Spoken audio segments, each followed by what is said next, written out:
کیا آپ جانتے ہیں کہ ارطغرل غازی نے ہی دنیا کی سب سے طاقتور سلطنت کی بنیاد رکھی تھی؟ اس نے اپنے 2000 ساتھیوں کی مدد سے ایک ایسی حکومت قائم کی جو 700 سالوں تک پوری دنیا پر راج کرتی رہی۔ اس کی نسلوں میں پیدا ہونے والے سلطان محمد فاتح نے ہی دنیا کی سب سے بڑی توپ ایجاد کی تھی۔ ارطغرل کے ذریعے استھاپت کی گئی سلطنت عثمانیہ نے دنیا کو سب سے زیادہ ویگیانک اور ڈاکٹر دیے۔ راکٹ ٹیکنالوجی پر آدھارت دنیا کا پہلا جہاز سلطنت عثمانیہ میں ہی بنایا گیا تھا۔ ارطغرل نے ڈاکٹروں اور عالموں کی ایک بڑی جماعت تیار کی تھی جو مفت میں لوگوں کی مدد کرتی تھی۔ ان کا پورا خرچ ارطغرل خود اٹھاتا تھا۔ ارطغرل اکیلا انسان تھا جس سے منگول بھی دہشت کھاتے تھے۔ 13ویں صدی عیسوی میں جب منگولوں نے مسلمانوں کے سارے بڑے شہر تباہ کر دیے تو ارطغرل نے سوغوت میں دنیا کی سب سے طاقتور سلطنت کی بنیاد رکھی۔ ارطغرل کائی قبیلے کے مشہور شاسک سلیمان شاہ کا بیٹا تھا۔ سلیمان شاہ اوغوز کی نسلوں سے تھے جنہوں نے چین سے بھاگ کر ایران اور شام میں پناہ لی تھی۔ آپ کو یہ جان کر حیرانی ہوگی کہ چین میں آج جن اوئیگر مسلمانوں پر ظلم ہو رہا ہے وہ اوغوز کی نسلوں اور ارطغرل کے خاندان سے تعلق رکھتے ہیں۔ بہت کم لوگ جانتے ہیں کہ ارطغرل غازی نے قرآن کو اپنا سنویدھان بنایا تھا۔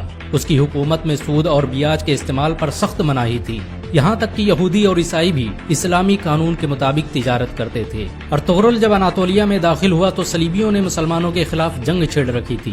دوسری طرف منگول بغداد کے 10 لاکھ مسلمانوں کا قتل کر چکے تھے، لیکن ارطغرل کے آنے کے بعد اچانک اناطولیہ سمیت وشو کا نقشہ ہی بدل گیا۔